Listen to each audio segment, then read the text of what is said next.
Yang kedua, Bapak Alexius Frederikus Dupar, SPD GR, guru dari SDK Bae Poang. Kepada Pak Erik, kami persilakan.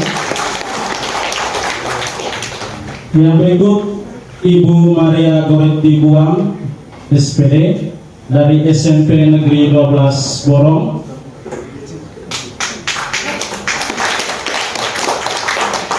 Yang ketiga, Ibu Maria Fatima Baru, SPD GR, guru SMA Negeri 6 Kota Komba. Yang berikut, Ibu Maria Dolorosa Moi dari TK Negeri Kisol.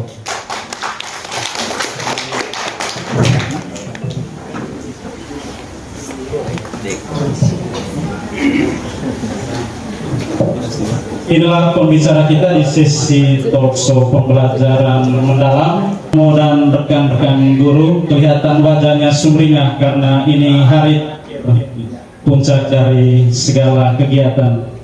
Mungkin yang pertama, Romo dan teman-teman guru saya, bagaimana perasaannya setelah sampai di akhir sesi ini? Apakah lelah? Ada yang berubah atau rasanya biasa-biasa saja setelah sampai ke hari ini?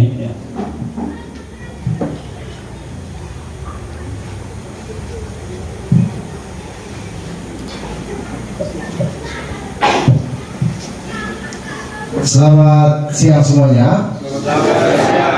Bapak Kadis Cabang Dinas PK Provinsi NTT dan Bapak Kakawin, ya saya akan begitu istilahnya, kayak punya besti dulu nih. Kalau soal perasaan saat ini senang dan luar biasa. Saya terinspirasi dari para kepala sekolah yang sudah mau pensiun dalam waktu dekat, tapi mereka masih lebih semangat dari kami yang umurnya 20-an. Tepuk tangan untuk mereka. Jadi selalu inspirasi, selalu semangat baru. Setiap kali bertemu dengan wajah-wajah luar biasa ini rasanya macam 17 tahun terus. Ya, mungkin perwakilan gurunya Ibu Maria Moi, karena mereka hanya 2 orang guru SD-nya, TK. Baik, terima kasih yang saya hormati Bapak Kadis Dinas PPO beserta jajarannya. Perasaannya Bapak harap kami ada 3 sekolah dari tingkat PAUD, TK Negeri Kisol, TK Pelita Harapan dengan TK Negeri Lengkoela.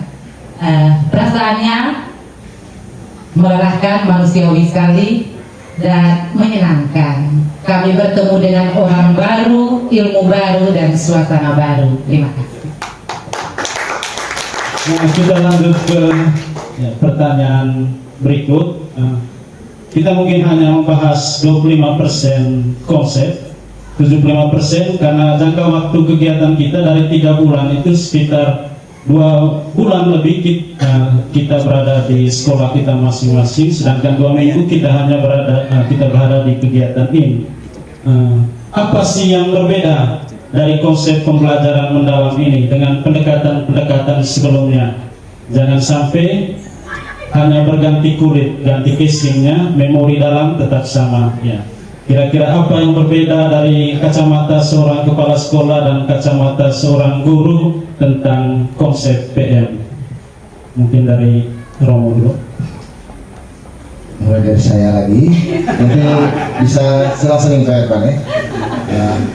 Sebenarnya kalau mau disimpulkan secara umum, tidak ada hal yang baru sebenarnya kalau kita mau lihat. Tetapi hal yang baru dan luar biasa justru pada, mungkin saya pakai ungkapan ini, tidak ada kata terlambat untuk belajar, tidak ada kata cukup untuk orang yang ingin bertumbuh dan berkembang, tidak ada kata sudah selesai untuk orang yang masih ingin melanjutkan hidupnya, tidak memandang usia. Jadi pembelajaran mendalam itu membuat terus terang, sekali lagi saya katakan tadi, saya terinspirasi dari orang-orang yang lebih umur dari kami. Pak Prasetyo tinggal 1 tahun nih Pak Prasetyo ya. Tinggal bulan ya, masih Di kelas kami yang kepala sekolah SD ada 5 orang mungkin Bapak Win, Bapak Kadis yang mau pensiun. Tetapi semangatnya dari kami itu macam energinya energi yang mesin jet begitu ya. Sementara kami ini mungkin mesin Dongfeng sudah, tetapi itu yang membuat pembelajaran mendalam ini berbeda dan memberikan inspirasi. Ada kekuatan baru yang membuat kita apa ya? Selalu ingin belajar sesuatu yang baru dan bisa beradaptasi dan bisa menyesuaikan dengan segala kondisi.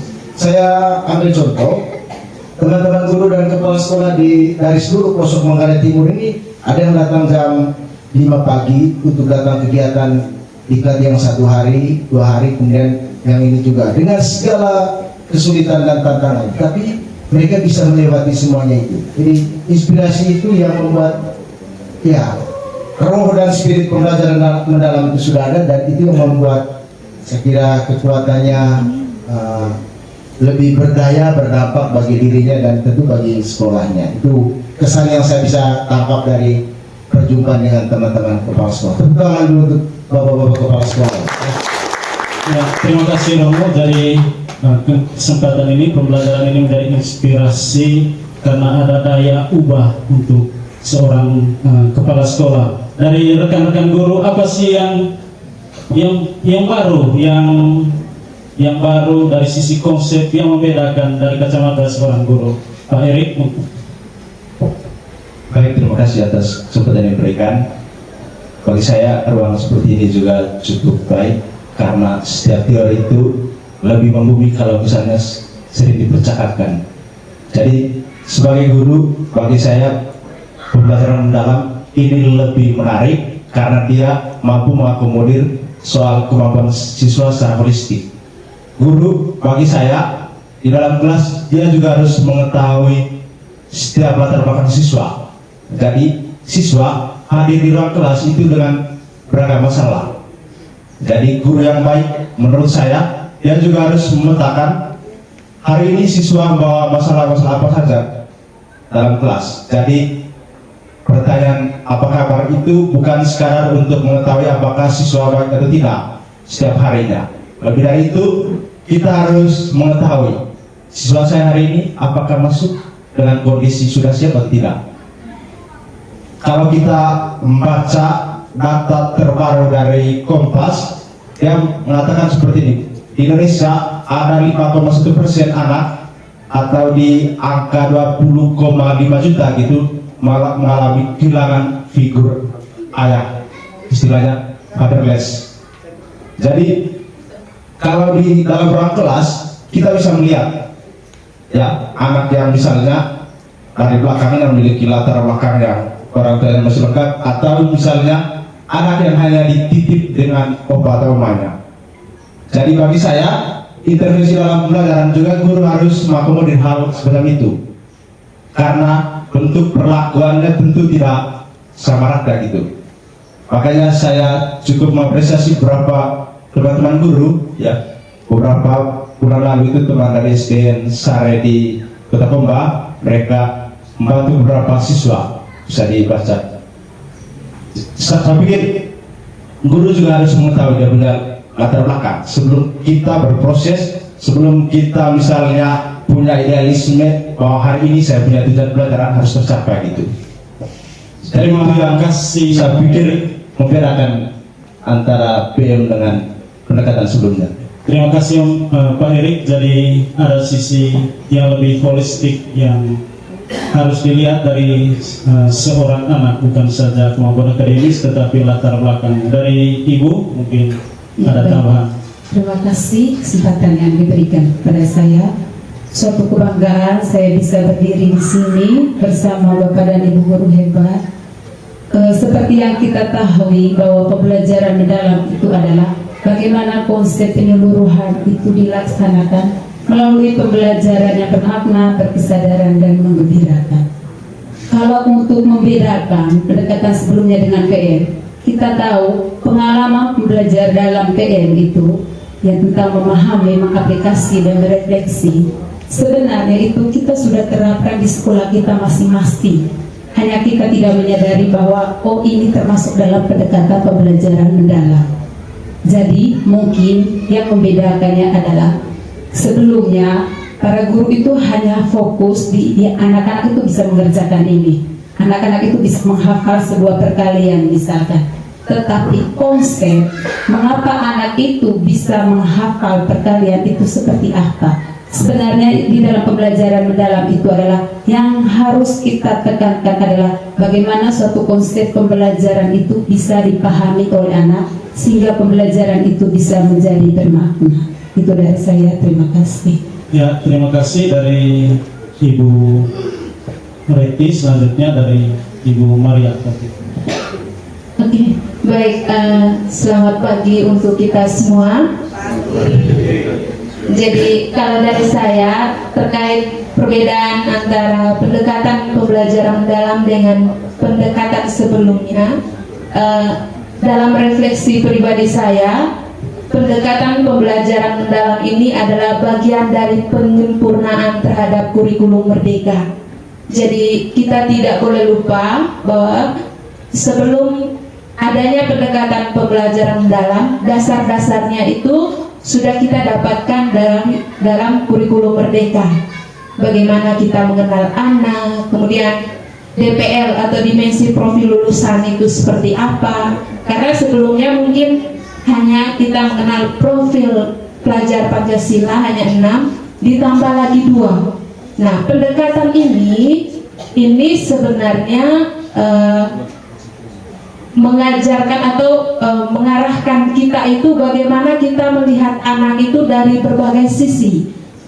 Jadi kita mengajar itu bukan hanya supaya anak ini bisa misalnya tahu materi ini, tapi bagaimana pertanggungjawaban terhadap pemahaman yang kita ajarkan itu. Karena kalau sebelumnya mungkin kalimat pembelajar sepanjang hayat itu hanya slogan, tapi dengan penerapan pendekatan pembelajaran mendalam ini kita langsung diarahkan. Misalnya dalam pembelajaran saya, DPL apa nih yang saya mau sampaikan, dan saya yakin DPL itu yang kita pilih itu nanti yang akan anak bawa dalam kehidupan sehari-hari supaya dia bisa mempertanggungjawabkan dan memecahkan masalahnya, masalah pribadinya dalam kehidupan bermasyarakat.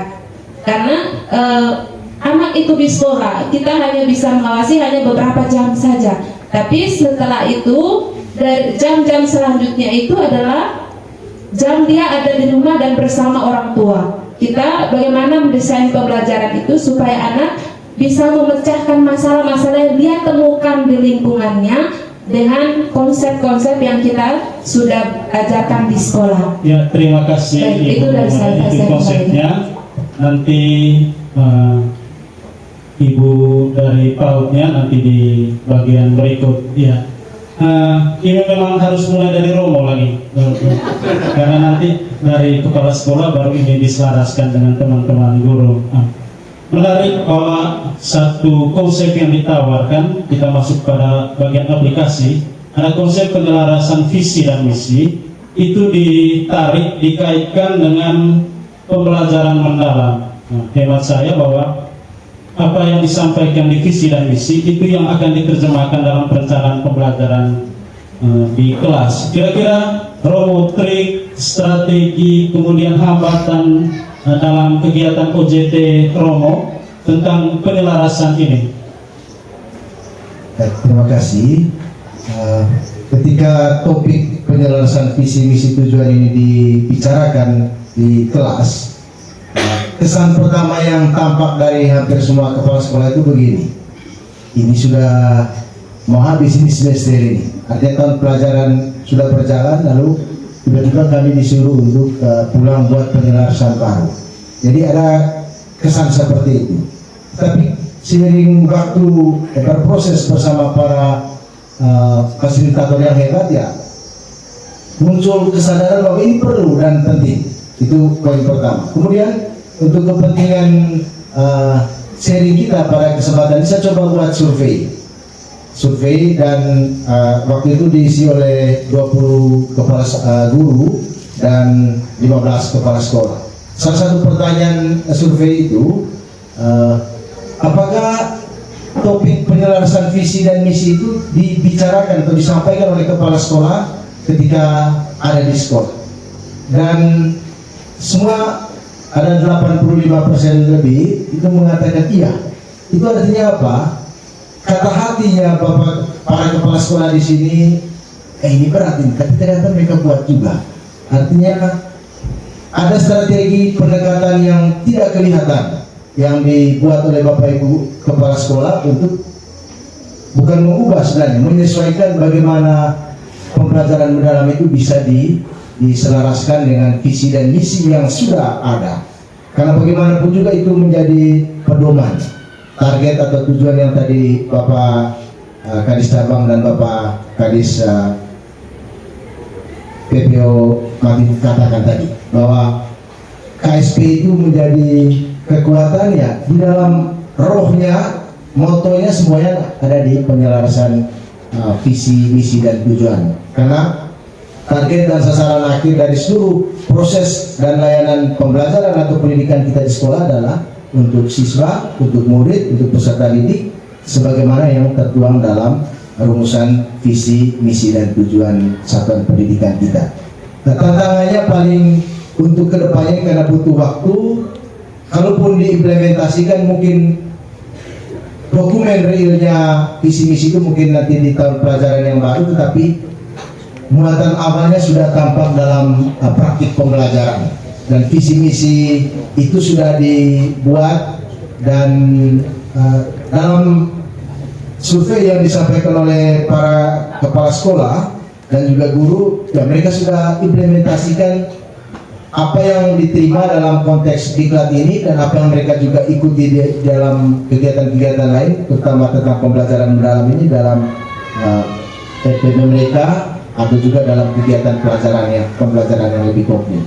Tantangannya ini butuh waktu untuk bisa belajar bersama, membangun kolaborasi dan merumuskan lebih baik lagi apa yang sudah ada sebelumnya itu.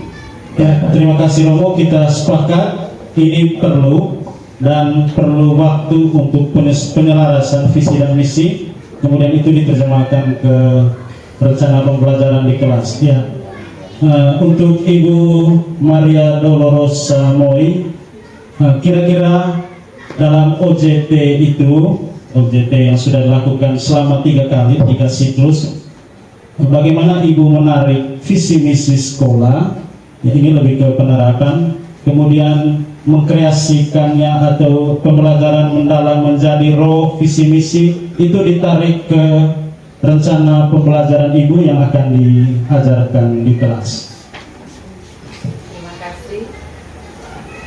Baik.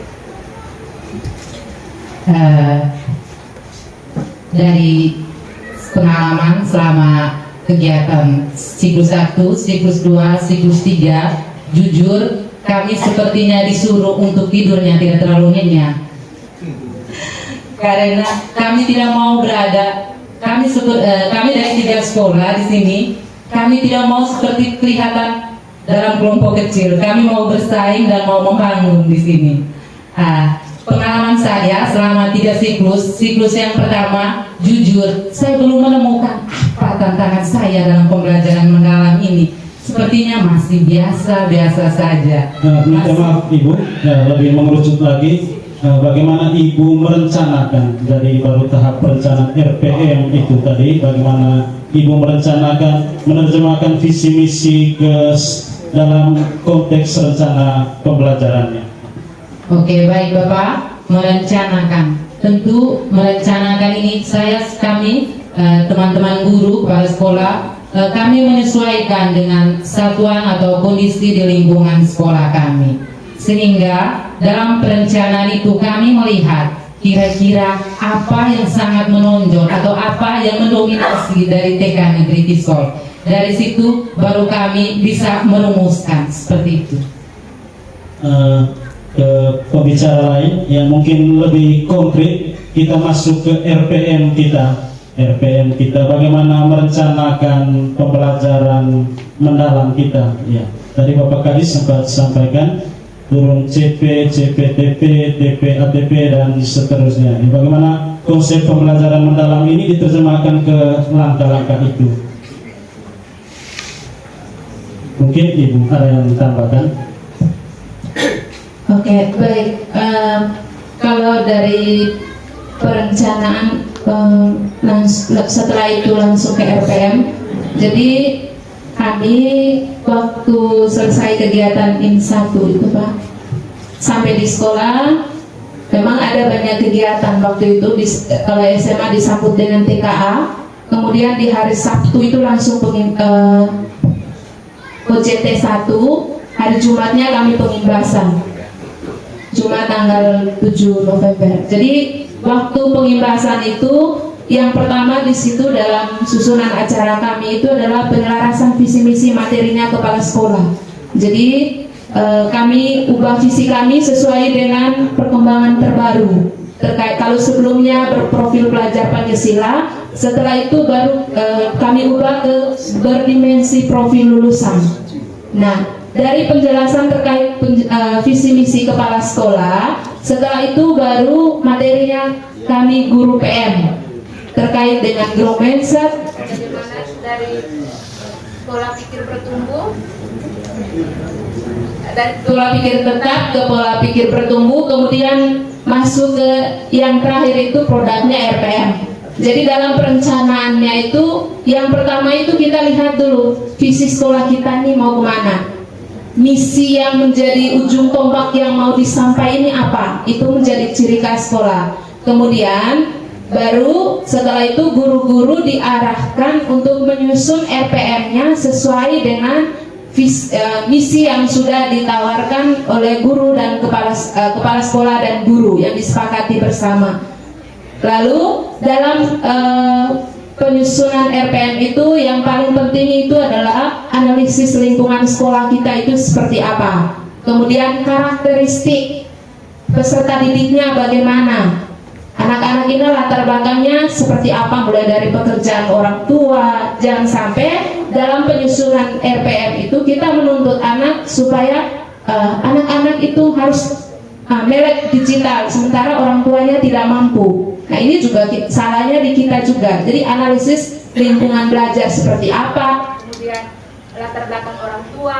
Lalu yang terakhir itu terkait menjadi tugas guru mata pelajaran itu adalah bagaimana karakteristik mata pelajarannya. Ya, terima kasih Bu Renti. Saya sudah dapat poinnya bahwa ada analisis ya kontekstual kehidupan konteks. Ya mungkin dari teman-teman SMP atau SD ya. Karena ini yang kita buat di sekolah, ini yang kita buat bagaimana menerapkan konsep atau teori yang bawa dari sini, itu yang dibuat di ruang kelas kita. Ya baik, terima kasih. Seperti yang kita sudah pelajari selama ini bahwa pembelajaran mendalam itu bisa mengubah peserta didik kita. Seperti yang telah disampaikan di awal, sebelum masuk ke pembelajaran mendalam,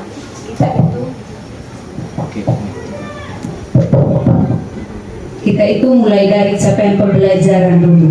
Setelah capaian pembelajaran ada tujuan pembelajaran. Nah, di tujuan pembelajaran ada beberapa tujuan-tujuan yang ingin kita capai. Tetapi sebelum itu kita harus ingat bahwa fokus seorang guru di sekolah itu adalah peserta didik. Sebelum kita melakukan hal-hal atau sebelum kita merancang atau mendasari kita punya proses pembelajaran, yang pertama itu seperti yang Pak Moderator katakan, ada perencanaan. Perencanaan untuk melakukan TP ini yang harus kita perhatikan itu dulu adalah peserta didik, karena itu yang menjadi fokus kita. Di peserta didik kita lihat itu dulu gaya belajar, kemampuan dan karakteristik anak. Seperti apa gayanya, kemampuannya serta karakteristiknya. Di TPIT ini nanti kita harus memperlakukan mereka itu secara berbeda-beda sesuai dengan gaya dan kemampuan mereka masing-masing. Nah, setelah itu baru kita buat rancangan pembelajaran mendalam kita. Nah, pada diagnostik awal kira-kira berapa siswa yang gaya belajarnya misalkan itu audio, berapa yang visual. Nah, pada RPM nanti kita akan buat sesuai dengan gaya belajar itu. Bukan semua siswa melakukan memang satu TP yang sama, tetapi perlakuannya yang berbeda. Itu, terima kasih. Terima kasih, saya kira sudah dapat konsepnya tentang merencanakan pembelajaran ini. Kemudian lebih ke Bapak Ibu guru juga, bagaimana Bapak Ibu menerjemahkan tiga prinsip pembelajaran ini, tiga prinsip pembelajaran mendalam ini ke dalam rencana dan pelaksanaan. Barangkali bisa dipaparkan saja konkretnya di rencana dan di pelaksanaannya. Pak Erik mungkin. Baik, terima kasih atas kesempatannya. Bagi saya untuk ketiga prinsip ini, saya langsung konkret dalam konteks pembelajaran. Saya cukup ambil mengembirakan saja. Misalnya untuk mengembirakan, di teknis pembelajarannya tidak sekadar misalnya guru dalam RPM-nya, misalnya dalam RPP-nya itu merancang misalnya ada ice breaking. Tidak sekadar seperti itu. Ya, lebih dari itu. Ya, dalam prinsip mengembirakan, guru harus merancang pelajarannya bahwa siswa itu belajar tidak di bawah tekanan. Selain itu juga, menurut saya, mengembirakan juga bisa berarti menantang. Jadi ketika misalnya pelajarannya menantang, bisa saja rasa ingin tahunya lebih kuat. Antusias dalam pelajarannya juga semakin menarik. Jadi dalam konteks PM ini memang tugas guru itu cukup berat. Ya, jadi sebisa mungkin kita merancang pelajaran supaya jalannya bisa lebih baik dibandingkan pendekatan-pendekatan sebelumnya. Seperti itu saya beri. Terima kasih. Mungkin Ibu Maria, tersisa dua prinsip, bermakna dan berkesadaran. Bisa dipilih salah satu. Bagaimana itu konkret dalam RPM, bagaimana itu konkret dilaksanakan dalam pembelajaran di kelas. Oh ya. Baik, yang tentang berkesadaran. Di prinsip berkesadaran, kita itu harus menyadarkan siswa atau peserta didik itu harus benar-benar menyadarkan diri bahwa apa tujuan saya datang ke sekolah. Bukan hanya saja karena tekanan dari orang tua maupun guru, oh saya harus datang ke sekolah. Tidak seperti itu. Seharusnya dia sadar apa maksudnya saya datang ke sekolah. Dan untuk perencanaan dan pelaksanaan tentang prinsip berkesadaran itu, di mana gurunya itu harus membuat sebuah tujuan pembelajaran yang ingin dicapai oleh peserta didik.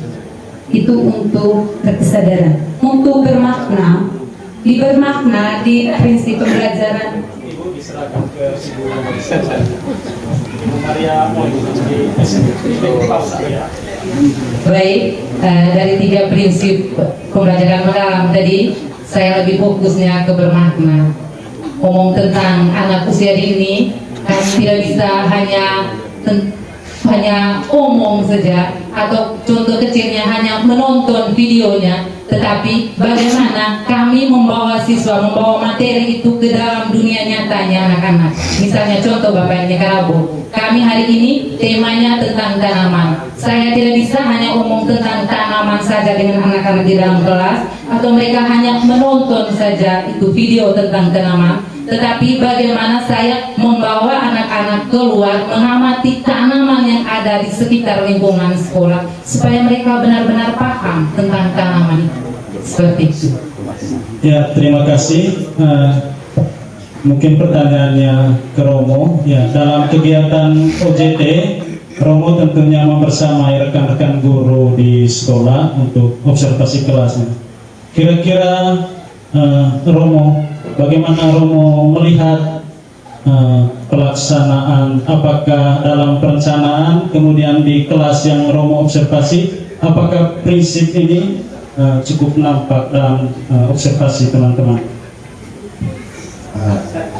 Kalau konteks di sekolah saya terlihat memang apa yang tersusun atau dibuat dalam perencanaan itu diaplikasikan atau dilaksanakan. Memang lebih mudah karena jumlah siswanya sedikit dan juga cepat, mudah diatur lah. Karena konteksnya kami di SMA, Dan yang menjadi potensi atau kekuatan juga dengan banyaknya pelatihan atau program yang ditawarkan oleh pemerintah, dan saya sebagai kepala sekolah mendorong teman-teman guru saya untuk ikut, baik yang sifatnya mandiri maupun yang sekolah laksanakan, supaya bisa mengembangkan potensi dirinya, kemampuannya, sehingga apa yang dimiliki oleh guru betul-betul sifatnya, kalau kita lihat di apa istilahnya kemarin di dua topik kita ya, peran baru seorang guru dan peran baru seorang kepala sekolah ya. Peran baru sebagai aktivator, kolaborator, dan pencipta budaya belajar. Di dalam diri guru ada itu, di dalam kepala sekolah juga ada. Bahkan kita kepala sekolah jadi role model. Saya sendiri sebagai kepala sekolah tetap ada panggilan hati itu tetap mengajar saya, karena saya basicnya bahasa Indonesia. Saya merasa hampa hidup kalau tidak mengajar bahasa Indonesia di kelas. Ya. Macam tidak bisa tidur satu hari satu malam. Artinya kita memberi contoh, meskipun ya agak ringan lah bahasa Indonesia ini karena lancar tahu belajar sampai sebenarnya misalnya. Tetapi ada hasilnya. Mungkin saya agak sombong sedikit Pak Dia. Kemarin lomba debat bahasa Indonesia, anak-anak kami juara di tingkat kabupaten, kemudian di provinsi ya juara 2, dan salah satunya terpilih sebagai apa ya?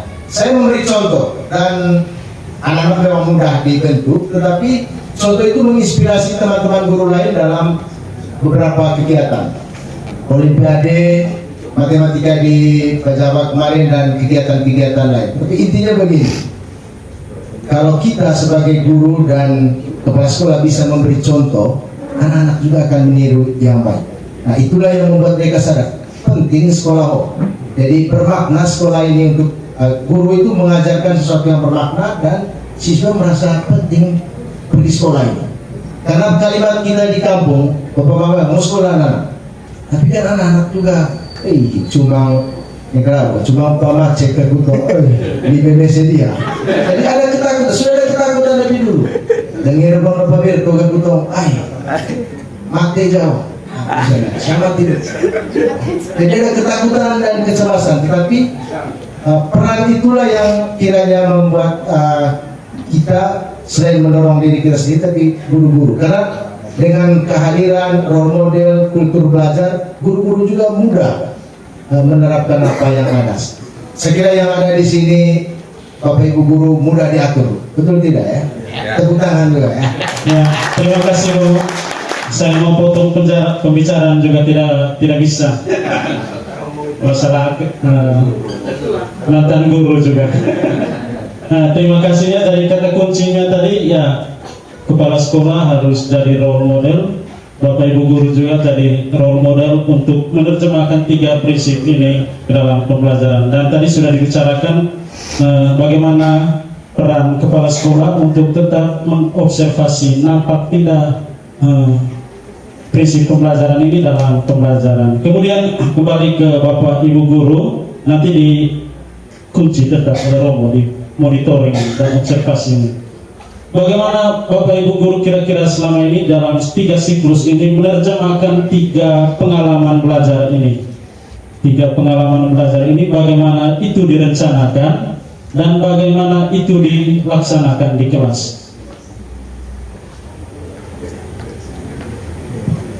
Kita mulai dari kiri lagi ya. Atau Ibu dari SMA 6, Ibu Maria Pertina. Oke, baik, terima kasih Pak.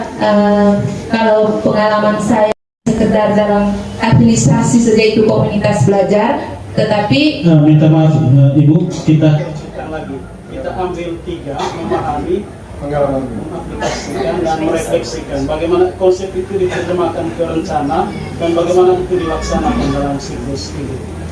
iya, oke. Baik, dari 3 pengalaman belajar tadi dalam konsep memahami bagaimana peserta didik bisa memahami materi apa yang dia ajarkan. Nah, di situ dalam perencanaan saya itu contoh dalam siklus 1 sampai siklus 3 kemarin, kebetulan materi saya itu tentang demokrasi liberal. Nah, dalam konsep memahami saya memberikan pertanyaan pertanyaan pemantik saya itu terkait dengan saya memutarkan satu lagu judulnya Suara Untuk Rakyat. Nah, mereka awalnya bernyanyi bersama terkait lagu ini. Lalu kemudian setelah bernyanyi, pelan-pelan saya masuk pertanyaan-pertanyaan pemantik yang saya berikan. Kemudian dari pertanyaan pemantik tersebut, saya sudah menyimpulkan, oh ternyata materi sebelumnya mereka belum lupa dan mereka punya pengetahuan dasar terhadap materi yang saya mau ajarkan ini. Itu. Kemudian setelah itu saya tayangkan video terkait dengan bagaimana demokrasi liberal di Indonesia, cuplikan video sedikit di konsep untuk penguasaan konsep. Setelah itu di mengaplikasikannya itu saya kebetulan sudah ada profil belajar peserta didik sesuai dengan gaya belajar. Saya membagi dalam 3 kelompok. Kelompok 1 visual itu saya dalam LKPD saya sesuai dengan tujuan pembelajaran, ada rubrik penilaian juga. Di situ mereka membuat peta konsepnya. Kemudian kelompok 2 auditori, karena mereka lebih suka menonton. Mereka nonton dulu baru paham. Saya siapkan video, mereka analisis video tersebut terhadap penerapan demokrasi liberal dan hubungannya dengan saat ini. Lalu kelompok ketiga itu kinestetik, mereka demonstrasi terkait dengan kabinet-kabinet pada masa itu. Lalu direfleksinya itu ada hal-hal baru yang bahkan saya juga baru tahu dari siswa. Ya. Jadi kalau mungkin sebelumnya mungkin saya keterbatasan belajar, jadi saya juga dari PM ini banyak belajar hal baru bahwa tidak selamanya guru itu benar. Jadi hal baru yang saya dapatkan itu adalah kalau sebelumnya saya tahu konferensi Asia Afrika itu hanya sekedar dokumen saja, tapi ternyata saya baru tahu dari peserta didik secara geopolitik itu kita diakui secara dunia. Nah, banyak juga hal lain yang saya dapatkan, dan ini refleksi saya itu adalah saya kayaknya ke depan harus melibatkan peserta didik dalam menyusun strategi pembelajaran yang mereka sendiri. Libatkan mereka karena pemilih belajar sesungguhnya itu adalah mereka. Terima kasih Ibu, kita dapat konsep di memahami dan merefleksikan itu sudah nampak sekali, tetapi mungkin Bapak Ibu guru lain bisa lebih pertajam, lebih konkret di menerapkan bagaimana mengaplikasikan. Ya. Dua pengalaman belajarnya saya kira sudah nampak sekali. Ya. Mungkin ada pengalaman untuk menambah yang di mengaplikasikan ini. Ya baik Pak, untuk pengalaman belajar yang mengaplikasikan. Kalau menurut saya dalam perencanaan dan pelaksanaan pada proses pembelajaran, mengaplikasikan itu di mana peserta didik itu bisa mengaplikasikan materi yang kita sudah berikan di memahami tadi, bisa diaplikasikan dalam kehidupan sehari-hari maupun bisa diaplikasikan pada saat dia bisa memecahkan sebuah masalah. Sering sekali dalam perencanaan atau pelaksanaan yang kita lakukan adalah salah satu contohnya kalau tidak dalam kehidupan sehari-hari itu ketika diberi tugas atau LKPD. Tetapi ingat, LKPD atau tugas yang diberikan itu jangan hanya dari dia. Silakan lihat buku latihan, buku siswa. Silakan kerjakan latihan ini. Untuk mengaplikasikan saya rasa seperti itu akan membuat peserta didik jenuh. Alangkah baiknya di dalam mengaplikasikan kita tautkan lagi dengan prinsip pembelajaran yang menggembirakan, di mana tugas-tugas atau LKPD yang akan kita sajikan itu kita sajikan dalam bentuk game interaktif ataupun dengan video pembelajaran. Ya, terima kasih, saya dapat poinnya. Kembali ke Romo dalam monitoring dan observasi tentang 3 pengalaman belajar ini.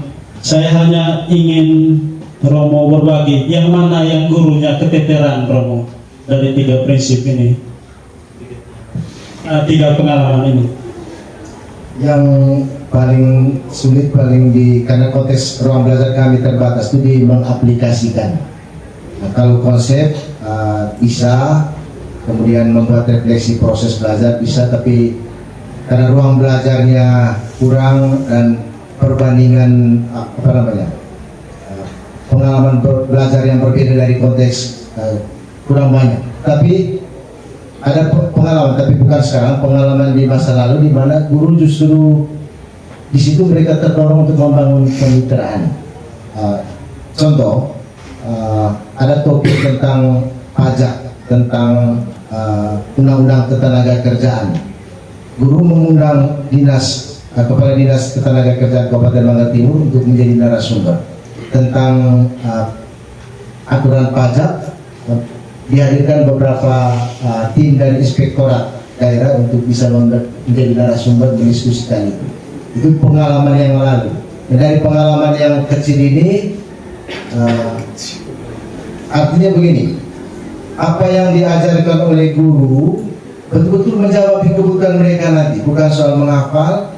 Dan ketika mereka pulang ke rumah, mereka bisa bandingkan dengan pengalaman yang nyata di rumah atau di sekitar rumah dan bisa. Nah, di dalam dokumen memang dituliskan seperti itu, tapi tidak semua hal bisa dipraktikkan karena keterbatasan waktu, ruang, dan juga fasilitas pendukung. Itu pengalaman yang agak sulit ketika saya monitoring dan evaluasi. Ada guru yang bisa, ada yang perlu waktu untuk nanti, mungkin itu enggak. Saya tadi membaca karena kami di akhir semester selalu membuat semacam refleksi pribadi. Saya membaca salah satu refleksi guru, apa yang kurang semester ini dan apa yang mau dibuat pada semester yang akan datang, dan apa kebutuhannya supaya bisa didukung itu. Nah, kebetulan yang saya baca tadi salah seorang guru matematika soal itu tadi, kemitraan dengan pihak lain yang nanti bisa mengaplikasikan apa yang mereka pelajari dengan materi yang ada. Kurang lebih seperti itu, Pak. Ya, terima kasih Romo. Sepertinya Romo sudah menyampaikan strategi dan solusi melalui contoh-contoh konkret bagaimana 3 pengalaman belajar ini dalam konteks Romo tadi itu di bagian mengaplikasikan bagaimana itu diatasi dengan membangun kemitraan. Pertanyaan terakhir mungkin untuk teman-teman guru dan Romo.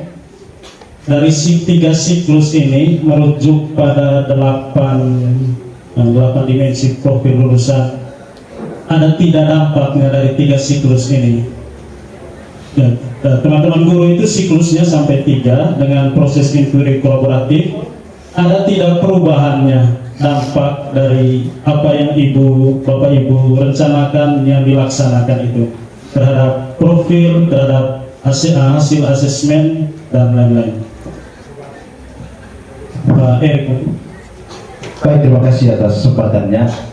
Sejauh ini bagi saya untuk mengukur dampaknya masih belum terlalu bisa dilihat. Akan tetapi dari ketiga siklus ini saya melihat bahwa ada sesuatu yang muncul. Kebetulan di sekolah kami lagi proses refit. Jadi sebelum ada rehab gedung, saya termasuk guru yang ketergantungan dengan digitalnya sangat tinggi sekali. Jadi setiap proses pembelajaran biasanya dirancang berbasis digital. Jadi begitu kami pindah ke ruangan darurat hampir selama 5 bulan, saya merasa bahwa saya punya pembelajaran ada yang kurang gitu. Akan tetapi itu semakin menyadarkan saya bahwa suatu waktu barangkali misalnya ketika teknologi sudah tidak ada lagi misalnya, jadi itu yang memungkinkan kita harus mulai memikirkan alternatif untuk mendukung proses pembelajaran. Karena itu begitu saya misalnya di ruangan darurat, misalnya di pembelajaran bahasa Indonesia, kami di kelas di fase C sudah bicara soal macas misalnya. Nah, jadi saya misalnya membahas tentang macas metafora, saya berbagi misalnya saya punya hasil pengalaman membaca buku gitu. Jadi ada buku yang pemilihan macasnya cukup bagus, meskipun jujur saya juga tidak suka bukunya karena yang pemilihan metaforanya bagus sekali. Daun yang jatuh tak pernah membenci angin. Jadi saya bercerita tentang buku itu dan siswa antusias mendengarkannya. Waktu itu kami di jam ke-6 dan ke-7 dengan kondisi ruangan yang darurat. Jadi saya pikir di satu fase guru yang memang tetap menjadi andalan gitu. Misalnya ketika berbagai hambatan dan tantangan dalam pelajaran, mau tidak mau guru tidak bisa diganti sama mesin gitu. AI misalnya bisa membantu kita berpikir, akan tapi tidak bisa mengganti menggantikan peran guru. Terima kasih Pak Erik, saya dapat poinnya bahwa proses ini juga membantu guru. Kemudian mungkin Ibu Maria Moi, dampak konkretnya 3 siklus ini ke anak-anak Ibu, ya silakan bercerita. Baik, terima kasih. Dampak konkret selama 3 siklus ini yaitu yang sangat berdampak sekali yaitu tentang berkolaborasi. Bagaimana saya berkolaborasi dengan teman-teman yang lain maupun di luar itu, seperti contohnya kegiatan pembelajarannya saya temanya profesi. Bagaimana supaya anak-anak ini paham tentang profesi orang tua yang beragam. Makanya saya melihat bahwa dari berbagai anak ini memiliki orang tua memiliki profesi yang berbeda. Hari ini Sandra selama 1 minggu ini saya belajar tentang profesi orang tua sebagai polisi. Maka saya harus mendatangkan orang tua yang berprofesi polisi sebagai sumber belajarnya anak-anak. Karena jujur omong tentang anak usia ini, dia tidak terlalu banyak bicara, tidak terlalu banyak neko-neko, dia mau yang nyata, mau yang real, seperti itu. Intinya berkolaborasi. Ya, terima kasih Ibu Maria, saya kira terjawab salah satu 8 dimensi yang dituntut. Mungkin dari Romo tentang ada tidak perubahan atau dampak kecil atau besar dari OJT di 3 siklus kegiatan. Saya mengamini apa yang dikatakan oleh Pak Erik tadi. Untuk dampak untuk siswanya perlu waktu, ya. Tapi dampak yang terbesar yang boleh saya rasakan itu ekosistem di sekolah itu, kolaborasi kepala sekolah dan guru, lalu kolaborasi dengan siswa, perubahan mindset itu semakin, untuk konteks sekolah saya semakin kuat, semakin ya ada semangat untuk berbenah, berbagi, dan punya cita-cita untuk banyak berbuat yang baik untuk pengembangan diri, itu yang paling utama. Kemudian nanti ketika berhadapan anak, seperti tujuan utama dari atau dasar pemikiran pembelajaran mendalam itu, kita memuliakan anak. Kebutuhan mereka apa? Kalau saya ajarkan misalnya guru agama Katolik, ajarkan doa Bapa Kami, apakah hanya sekadar hafal lalu selesai dan itu? Tapi bagaimana doa Bapa Kami itu bisa anak-anak nyatakan dalam kehidupan hariannya? Misalnya ini mungkin terlalu rohani, karena biasanya kami di SMA, SMK itu rohani terus, karena Bapak Korwas bisa pagi terus. Jadi dampaknya untuk siswa itu tadi, ekosistem pembelajaran lebih menarik, menyenangkan, dan menginspirasi satu sama lain, sebagaimana yang Ibu Atik sampaikan juga tadi. Ya, terima kasih Romo. Ya, itu saja. Kalau saya lebih suka menyebutnya action show. Ini adalah sesi berbagi tentang apa yang sudah kita lakukan dalam on-job training. Jadi konsepnya 25%, kita berbagi 75% yang sudah dilakukan. Terima kasih banyak para pembicara yang sudah bersama saya. Jadi saya sengaja balik konsepnya 3, 4, 8. Saya sengaja kasih 8 di hasil tadi itu di akhir, dan kita mulai tadi sebenarnya dengan 3, 4, 8. Terima kasih, saya Irfan Gagu. Saya mohon maaf atas kalau ada kesalahan kata-kata atau gerak tubuh atau apapun yang menyinggung perasaan pembicara atau tamu undangan. Terima kasih.